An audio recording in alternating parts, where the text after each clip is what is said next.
Olá, sejam muito bem-vindos ao programa O Mundo Mais Criança. Hoje, na nossa pauta muito especial, vamos falar sobre saúde ocular infantil. E eu converso agora com a doutora Roberta Melissa, ela que é oftalmologista. Tudo bem, doutora? Tudo bem, Roberta? Bom dia. Bom dia, muito obrigada por ter aceito o nosso convite, doutora. Eu que agradeço o honroso convite. Doutora Roberta, para entendermos melhor, o que é o estrabismo? O estrabismo é um erro do alinhamento ocular. Então, um dos olhos se direciona ao objeto de interesse e o outro olho, por diversos motivos, o olho não se mantém alinhado e não trabalha junto com o outro. Então, na verdade, a gente tem um mau posicionamento de um dos olhos na tentativa de olhar um objeto. Perfeito, doutora. E por que acontece o estrabismo? Nós temos diversas causas para o estrabismo. A gente pode ter os estrabismos de nascimento, né, os congênitos, que a gente chama, que normalmente é um desbalanço da qualidade motora, né? Então, o sistema neurológico que comanda o movimento dos músculos, que mantém o olho bem alinhado, nasce um pouco descoordenado. E por isso um músculo puxa mais, o outro puxa menos e a gente tem um desalinhamento. A gente não sabe ainda exatamente o porquê que esse desbalanço neurológico acontece. Outras vezes a criança adquire o estrabismo depois de algum tempo. Então esses estrabismos em geral estão relacionados a grau.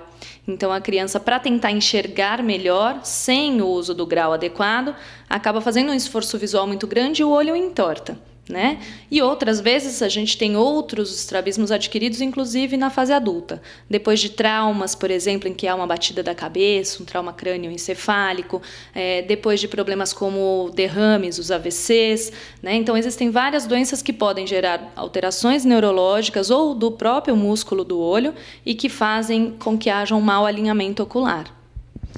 Doutora, vamos falar sobre tratamentos. Bom, de tratamento, o tratamento vai estar totalmente relacionado à causa do estrabismo. Então, para diferentes causas e diferentes tipos de estrabismo, a gente tem diferentes tratamentos. Então, quando é um desbalanço puramente muscular, em geral, o estrabismo vai ser corrigido com uma cirurgia, né? Então, a gente vai mexer nos músculos para colocar esse olho melhor alinhado no lugar. Tá? Porém, existem outros tratamentos em que a gente pode recorrer a somente o uso de óculos, algumas vezes o tampão, além de ajudar no desenvolvimento visual, da visão propriamente dita, pode ajudar na correção do desvio. A gente pode usar também exercícios ortópticos, que a gente chama, que é como se fosse uma fisioterapia para alguns tipos de estrabismo, a gente tem efeito. E existe estrabismo que a gente consegue corrigir até com o uso de toxina botulínica, o famoso Botox. Olha só, eu não sabia, doutora. Conta um pouquinho pra gente, doutora, como funciona. Então, a substância da toxina botulínica, que é o Botox, ele foi descoberto primeiro para o tratamento do estrabismo, antes de todos os desdobramentos e uso para outras doenças e depois, finalmente, para a estética, né? Como a gente está falando em músculo, e a toxina botulínica é uma medicação que faz uma paralisia muscular, a gente consegue aplicar nos músculos dos olhos, procurando o melhor balanceamento. Não são todos os casos que se aplica, mas existem alguns estrabismos específicos que a gente consegue ou correção ou então um dos passos do tratamento para um bom resultado final. Perfeito. Doutora, depois da cirurgia, a criança que usa óculos, ela deixa de usar os óculos? Não necessariamente. O estrabismo, ele está muito relacionado ao grau do óculos, mas eles não necessariamente dependem um do outro. Muitas vezes a gente opera o estrabismo e a criança continua precisando do óculos. Por quê? O estrabismo é um mau alinhamento do olho e o óculos ele serve para melhorar a visão da criança, que é outro departamento. Então, algumas crianças, depois que operam, diminuem a necessidade do uso do óculos, mas é muito comum que a cirurgia aconteça e a necessidade do óculos se mantenha depois para se ter boa visão. Entendi. Bom, doutora, é bem interessante. Qual a diferença entre falso estrabismo e verdadeiro estrabismo, né, para o desenvolvimento da visão da criança? Então, o falso estrabismo é um motivo muito frequente de consultas, né, para a gente, né? Ele é muito comum. O que acontece é que a grande maioria das crianças nasce com o sistema ocular imaturo. né? Então, existe um pequeno estrabismo nas crianças muito pequenas, nos bebezinhos.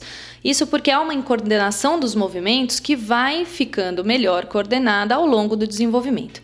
Então, estrabismos que são não muito constantes, cada hora o olhinho da criança vira para um lado, dependendo de uma foto que a mãe tira até o 6º mês de idade, é considerado normal. Em geral, o pediatra acompanha essa fase. Se ele acha que tem alguma coisa de um pouco diferente, ele nos encaminha. Uma outra coisa que acontece nesses primeiros meses e anos de vida é o falso estrabismo. Então, o que acontece? A criança nasce também com o rostinho para ser desenvolvido. Então, existe um mau posicionamento da pálpebra em relação ao olho.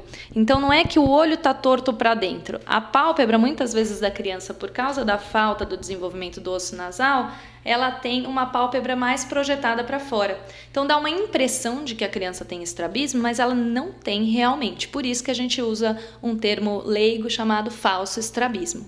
É muito diferente do estrabismo verdadeiro, porque nesse caso não há uma alteração do alinhamento. E, portanto, a gente não vai ter todos os desdobramentos e as consequências do fato de um olho estar olhando uma coisa e o outro olho não.